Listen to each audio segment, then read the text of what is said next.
નમસ્કાર, હું doctor Navnath Gavane, collector and district magistrate Bharuch. આજે મોન્સૂન 2026 છે, એટલે આજ તારીખ 30 અને કાલે 31 છે.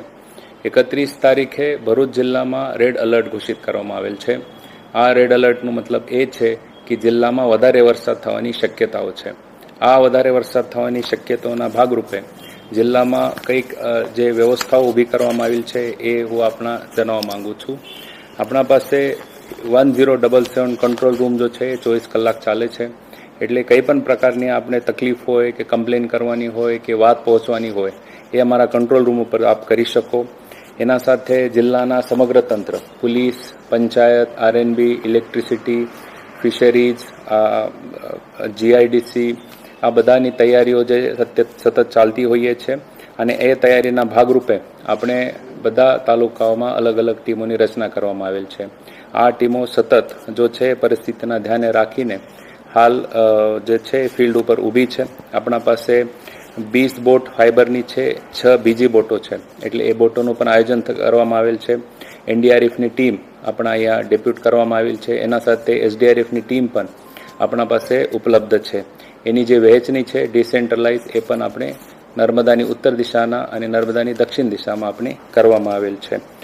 જ્યારે 2023માં ભરૂચમાં જે વધારે પૂરની પરિસ્થિતિ નિર્માણ થઈ હતી એનો અમે સમગ્ર અભ્યાસ કરીને 81 જેવા ગામો અમે મેપ કર્યા છે. એમાં 6 થી 7 હજારની વસ્તી અફેક્ટ થઈ હતી 2023માં.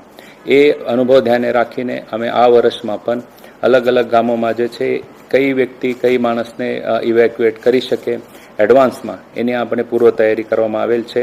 આ પ્રકારની ટીમ બિલ્ડિંગ પ્રાંત કક્ષાથી અને પોલીસ સાથે પંચાયત સાથે કરવામાં આવેલી છે. એના સાથે હું આપને કહેવા માંગુ છું કે સ્કૂલોને કાલે આપણે રજા આપવામાં આવેલ છે. આપણા માટે એક મહત્વનું એક વિષય હોય છે કે સરદાર સરોવર ડેમની સપાટી એ અત્યારે 128 મીટર જેવી છે. જ્યારે સરદાર સરોવર 132 મીટરને ક્રોસ કરશે એટલે 132.65 મીટર ત્યારે અલર્ટ લેવલે આવી જશે. એટલે 70 થી 80% ડેમ જો છે અલર્ટ લેવલે છે. ઉપરવાસના જે વરસાદ છે સરદાર સરોવર ડેમમાં એ અત્યારે પણ -10 થી -50% છે. એટલે એનું ડિસ્ચાર્જ થવાની શક્યતાઓ જે છે એ આ 2-4 દિવસમાં ઓછી છે. ત્યારે પણ આપણે છે એ બધી તૈયારી કરવામાં આવેલ છે. ગોલ્ડન બ્રિજની હાલની સપાટી 1.9 મીટર છે અને જ્યારે એ 7 મીટરમાં આવી જશે એટલે 7 મીટર પછી બાજુની વિસ્તારમાં પાણી ફરવાની શક્યતા ઊભી થાય છે. એટલે આપણા પાસે એક સફિશિયન્ટ સ્પેસ અત્યારે પણ છે, પરંતુ તાકીદારી બધાએ રાખવું જોઈએ. આપણે થકી હું કંઈક સૂચનાઓ આપવા માંગુ છું. ખાસ કરીને દરિયામાં ખેડતા માછીમારી કરવા માછીમારો બંધુ ભગીનીને મારી વિનંતી છે કે આગળના 2-3 દિવસમાં કોઈ દરિયો ખેડતા નથી.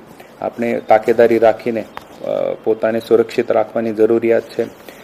બિનજરૂરિયાત ઘરની બહાર જવાનું નહીં. નદી પાસ હોય કે ખાડીનો નજીકનો એરિયા હોય કે કોઈ પાણીની જગ્યા હોય ત્યાં ખાસ કરીને નાના બાળકો હોય એને ધ્યાન રાખવું જરૂરી છે. લાઉડસ્પીકરથી અત્યારે અમે ભરૂચ અને અંકલેશ્વર વિસ્તારોમાં બધાને જાગૃત કરવાનો અત્યારે પ્રયત્ન કરી રહ્યા છે. જેટલા પણ પ્રાઇવેટ અસેટ્સ છે કે જેમાં આપણે ફ્લડમાં ઉપયોગી કરતા હોઈ શકે એ બધાનું મેપિંગ પણ અમને કરી દીધો છે. આ જે તૈયારીઓ છે એ સતત ચાલતી હોઈએ છે, પરંતુ તંત્રને આપણે બધાની સહકાર્યની જરૂરિયાત છે. આપણે બધાને એ કહેવા ઉપર બહુ આનંદ થાય છે કે 400થી વધારે વોલેન્ટિયર્સ પોતે સામે આવીને તંત્ર સાથે કામ કરવાની ઈચ્છા દર્શાવી છે. ઘણા બધા એનજીઓ સામે આવ્યા છે, ધાર્મિક સંસ્થાઓ સામે આવ્યા છે, જનપ્રતિનિધિઓ તો અમારા સાથે સતત હોય જ છે. એટલે આગામી 3 દિવસ માટે હું આપને નમ્ર અરજી કરવા માંગુ છું કે કોઈ પણ પ્રકારની રિસ્ક તમે લેતા નથી. કઈ જરૂરિયાત હશે અમારે કંટ્રોલ રૂમને તમે ફોન કરી શકો. મારા બધા ઓફિસર્સનો નંબર પણ પબ્લિકલી જાહેર છે. આપને કંઈ પણ જરૂરિયાત પડે આપ કૃપા કરીને એમને સંપર્ક કરશો. આપણે બધા એક સાથે રહીને જ્યારે કોઈ પરિસ્થિતિ એવી આવે ત્યારે સાથે મળીને એનો સામના કરીશું. જય હિન્દ.